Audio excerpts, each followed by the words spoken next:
అతడు నీటి కాలువన ఏరున నాటబడినదై ఆకువాడక తన కాలమందు ఫలమిచ్చు చెట్టు వలె నుండును. అతడు చేయునదంతయు సఫలమగును.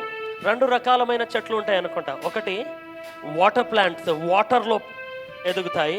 రెండోది భూమిలో ఉంటాయి. కానీ వీటి రెండుని నీళ్ళ నుంచి తీసేసిన, భూమిలో నుంచి పీకేసిన బతుకుతాయా?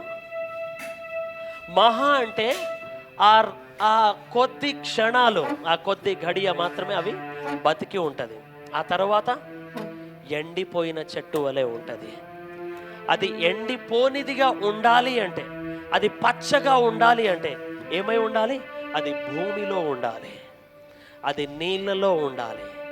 అయితేనే దానికి అన్నట్టుగా జీవం వస్తుంది. జీవం ఉంటేనే పువ్వులు ఉంటాయి, పువ్వులు వస్తేనే ఫలాలు ఉంటాయి. ఏ ఒక్కటి లేకపోయినా దానికి విలువ లేదు. క్రైస్తవుని జీవితంలో అతడు ఆమె ఫలించాలి అంటే, ఫలభరితముగా ఉండాలంటే అతను చేయుదంతయు, whatever, everything that he does, ఆయన చేయ ప్రతిదీ సఫలం అవ్వాలి, సక్సెస్ అవ్వాలి అంటే అతడు నీటి కాలువల ఏరున నాటబడి ఉండాలి. క్రైస్తవులమైన మనము ఫలించాలి, ఎదగాలి అంటే దేవుని వాక్యములో పాతబడి ఉండాలి.